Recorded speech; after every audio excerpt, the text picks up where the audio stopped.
I'm Blake Kiger, Cabarrus County Commissioner, and welcome to another edition of Out and About. Today, we're at Pub49 in Harrisburg, and my guest today is David Baxter, General Manager of Cabarrus County Television, better known as Channel 22 on your cable dial. David, welcome. Thanks for joining me. Hey, it's my pleasure. Tell me a little bit about our communications department and Cabarrus County Television and the importance of why does Cabarrus County have a television station? It all started about 16 years ago, and the former county manager, John Day, decided that needed two people to work in communications. And so Amy Hawkins and I were hired as a team to kind of help create Cabarrus County Communications. And the reason he did that was he saw the importance of local county government is so important. And really, I think a lot of people don't realize sometimes how important it is and how it affects your life, even sometimes more than federal and state. And so that was what was kind of at the gist of all of that. And when we started it, then Amy's expertise was in public relations, media relations, that sort of thing. Mine was television. That was my whole background. I've been a producer regionally, nationally in television, and so it kind of made sense that we were covering all kinds of different aspects of communications. So we got, more exposure in the local newspapers, that sort of thing, for PR and press releases, and the media relationships were better at that point. In the television side, it was kind of like an open field, because when I first got here, it was just basically slides, informational slides that ran on like a PowerPoint, and very little, there was no out and about production where you went out about things. There were like 2 or 3 interview shows and the meetings, commissioners meetings and a school board meeting. So what we decided to do, and what I was looking at is my experience had always been in the commercial world, and it was to try to create programming that people would tune in to see because it's something they couldn't get anyplace else, which was local. I mean, we are so hyper local, and that's kind of been the mantra from the beginning. So, but the cool thing is there's so many, departments and programs and services, that the county does. And people, you can have the greatest programs, but if people don't know about them, they don't get used. Right. And that is where it all kind of worked together. So we started working with Cooperative Extension, with David Goforth and Pam Uten on our cooking shows. We have a pet adoption show we started. We did, we're doing Out and About, which that's another thing that we're doing. And, CTW Cabarrus This Week, which was our weekly show talking about parks and libraries, services that are going on. And that is what has really kind of increased the viewership over the years. And we started small. Of course, we do the parades, the Harrisburg 4th of July parade, of course, and also, we broadcast the Christmas parades in Kannapolis and Concord. So all of that together is really kind of what brought the communications of Cabarrus County government to the forefront. Well, the foresight to do this, to me, was tremendous. And I'm sure there's been a major impact on you as you've gone about doing this for, how long have you been? 16 years. For 16 years. Yeah. So tell me a little bit about some of the impact that this has had on citizens and some of the importance of what you do. Well, and I have to say, first and foremost, this has been the best job I've ever had.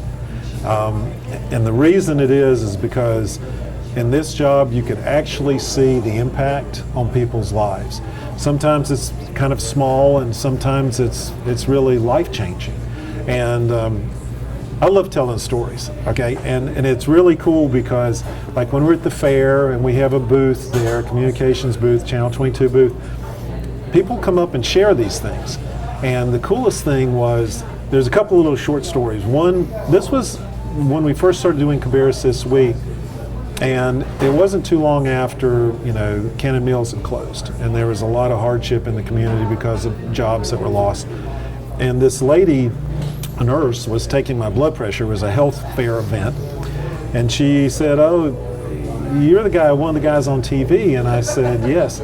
And she said, I just want to thank you. And I said, okay, why do you want to thank me? And she said, well, she goes, my parents had worked in Cannon Mills their whole life. And when the mills closed, they were at retirement age and they were really struggling. They couldn't find a job.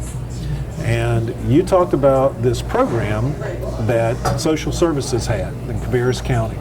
And we hadn't heard it on the newspaper, radio, other TV stations, nothing.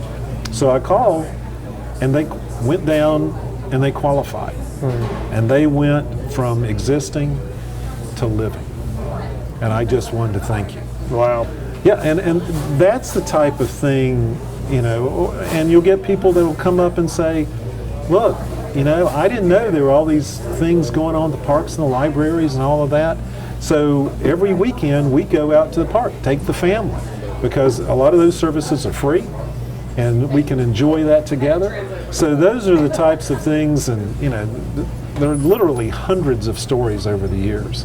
And it is, that story that I just told you was by far the best day in my professional career, because I was stunned to think that, and I didn't have anything to do with the programs.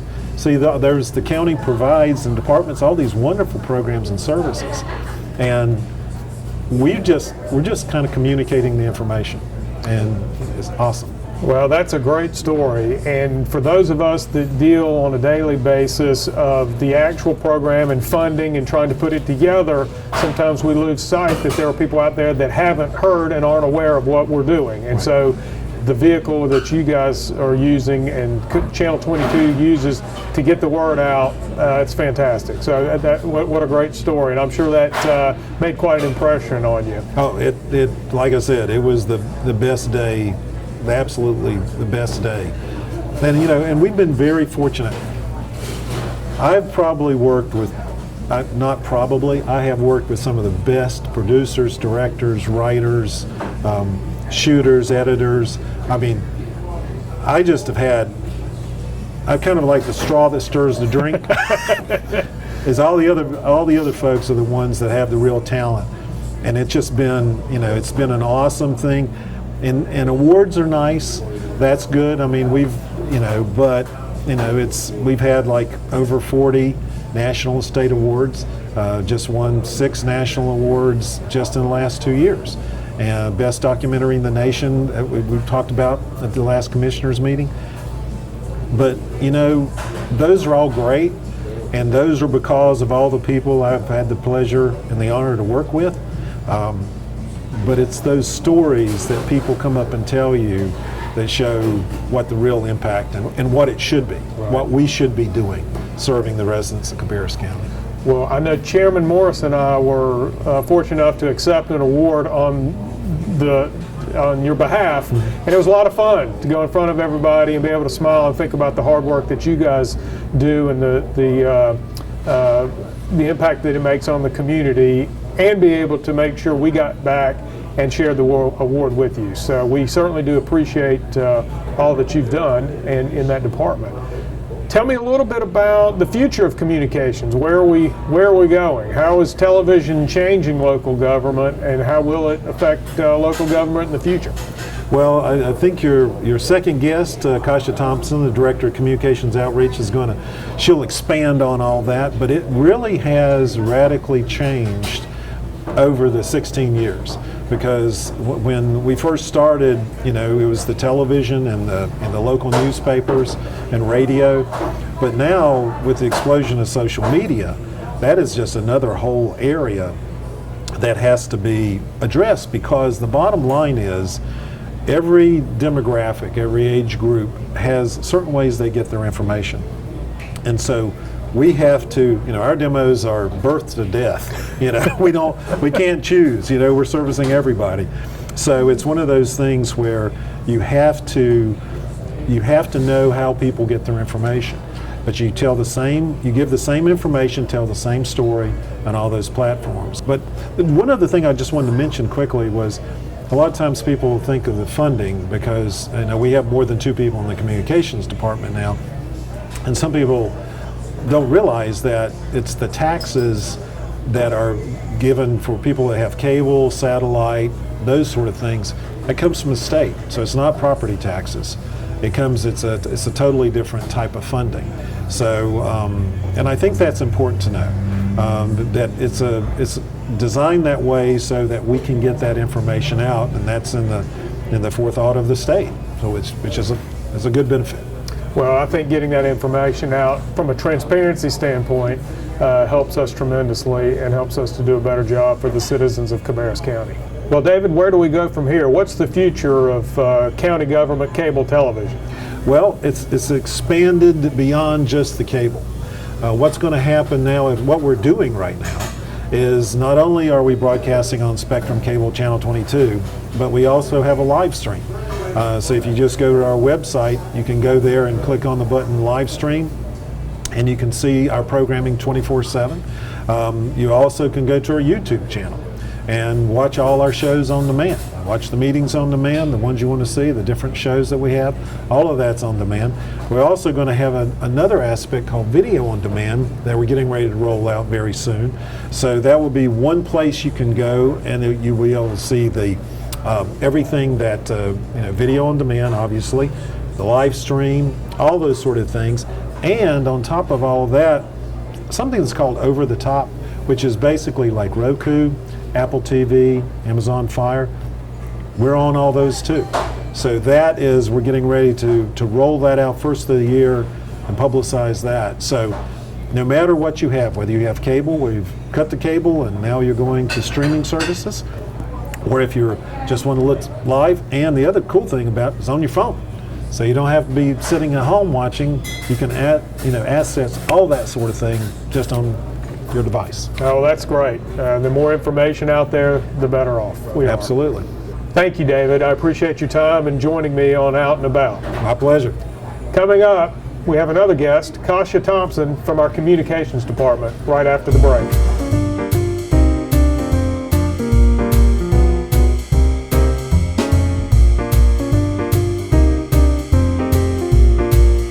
Welcome back to Pub49 in Harrisburg. I'm now with Kasia Thompson, Director of Outreach and Communications for Cabarrus County. Kasia, thank you for joining me. Hi Blake, thanks for having us. Sure. I spoke with David briefly about some streaming and the future of county government television. Give me a little broader perspective on the future of communications from county government. Sure. When I started here 7 years ago, there was a lot of outreach through the media. That's how people got their information. And that certainly changed. I'm sure you count on social media as a large aspect of how you receive information. So we had to develop programming that met that need. Not only putting information out on social media, but we wanted to make sure that we connected with people. So that meant coming out as our own media service, essentially. So when you see things coming out from the county government, it's not just information. You're going to see news articles, you're going to see stories, 3-minute packages that really connect you not to the programs we do so much, but the people who are impacted by them. It's going to make you relate with the county a little bit better than you may have if it was just information being put out there. We have great relationships with the media still. They come out and cover us, BTV, the Tribune, the Charlotte Observer on occasion is able to come out here, as well as WSOC and some of the channels. But really, people are counting on county government for that information. And we do a survey every other year, and we found that people not only rely on us for that information through Channel 22, Facebook, Twitter, Instagram, our live meetings and whatnot, but they're trusting the information coming from the county. And I think that develops from a relationship we have with the media. So when we put something out, they're not only taking the information, but they're using what we give them because it's accurate and it's informative and it's timely. It's what people need, and we're glad to meet that need. So social media has really changed the way you communicate with the public. It has, and it's a lot of fun because we're not just putting information out there, it's a two-way communication tool. So we can communicate back with folks. If they have questions, we can clarify. And a lot of times, if someone may have questions about one type of post that we make, there'll be a champion on another and help explain things to somebody else. So that platform has really created an interesting dynamic and relationship with people that we may not have otherwise connected with. We do a lot of community engagement in this role. We developed a brand in 2017, and that was an exciting time for us. It was the way to take a snapshot of who we are as a community, and we decided to do a values-based brand, and the purpose for that was to not only connect us to the area and what's happening, but get away from things that are trendy, that won't be here, that may not be here, or that rely heavily on economic strength. So the values-based brand showed us that there are 4 values that connect us as a community, and those are family, faith, collaboration, and tradition. And not only do we incorporate that in our storytelling model, but we're able to incorporate that in customer service, which is a big part of what we do. It's a way for us to meet people where they are and to have common bonds with them, and to pick up and serve them at that place. Well, we certainly do appreciate all the hard work that you do. What's the future? Where do we go from here? Sure. One of the things we're focused on is transparency. It was very clear from both the board as well as the strategic plan that we developed in partnership with the community that transparency is important. And there are 2 factors that play into transparency, and that is accountability and sharing information, but it's also developing a product that people understand. When we're dealing with a budget that has hundreds of millions of dollars in it, how do we communicate that in a way that people can relate to? And I think one of the things that stands in the way of people connecting with government is the fact that there's so much behind it. People don't want to sound like they're uninformed, or that they may not know enough about a topic to speak up for what they think is right. So it's really our goal to go in and explain things in a way that makes sense to them. Even us as staff members and board members have to hear it 2 or 3 times before it makes sense, because it's such a foreign concept and we're so specialized in our different roles. This gives us an opportunity to break it down through Government 101 sessions, through community outreach and town halls. And we have a lot of big initiatives that are happening right now. The county is leading the way on the opioid crisis, on mental health, on early childhood education, on dealing with the aging tsunami. These are very important things that are affecting our community. So the more people are informed about it, the more awareness there is on these topics, that we're not afraid or not up to the challenge of addressing these things, that we can sit down in places like Pub49 and have conversations about a budget. That's what it's about. It's not only about sharing the information, it's empowering them to make it part of their lives. Well, as a commissioner, I am certainly happy that we are able to get that information out, and pleased that you guys do such a good job of doing that and helping us communicate with the citizens of Cabarrus County. Well, Kasia, what are some of the major initiatives coming in the upcoming year? Sure, we've got a great team that's working to deliver cohesive information. So you're going to see things on the channel that replicate what we're doing on social media and what you're going to see in the newspapers. And those major initiatives, as mentioned before, mental health, the opioid crisis, but we're also doing the courthouse build. So if you want to stay informed on that, you can always go to the website or to our YouTube channel. You can go to our social media and you can watch these clips that are 3 minutes long that really break down the process, because we want our neighbors in the area around the courthouse to know what's happening. We also want folks on the other side of the county to realize what this investment means in their lives. We've also got the census coming up, and of course the revaluation is coming up in 2020. So you're going to see a lot of posts and information about that. And we're going to try to address the things that people typically wouldn't think about. A great way to think of communications is we're the people at the table representing the voice of the public. So a lot of times we sit down with county leadership, or we're in department meetings, and as things are presented, we're able to take that view because we're able to be out in the community and listen to what's important, and we're able to share that. And so hopefully those views will be expressed in our communications, and we'll answer those questions and create a learning environment that people can appreciate. Well, that sounds great, and thank you for sharing with us today. Thank you, Blake. And thanks for the reminder that April 1st is Census Day. Yes, April 1st, 2020 important. Census. Well, thank you, Kasia. Thanks for coming and joining me today. Sure. That will do another edition of Out and About. We certainly thank Pub49 for hosting us, where the cheeseburgers are outstanding. We'll see you next time on Out and About. If you have suggestions for topics or location that you would like to see on Out and About, please contact us. Our email address is outandabout@cabarruscounty.us.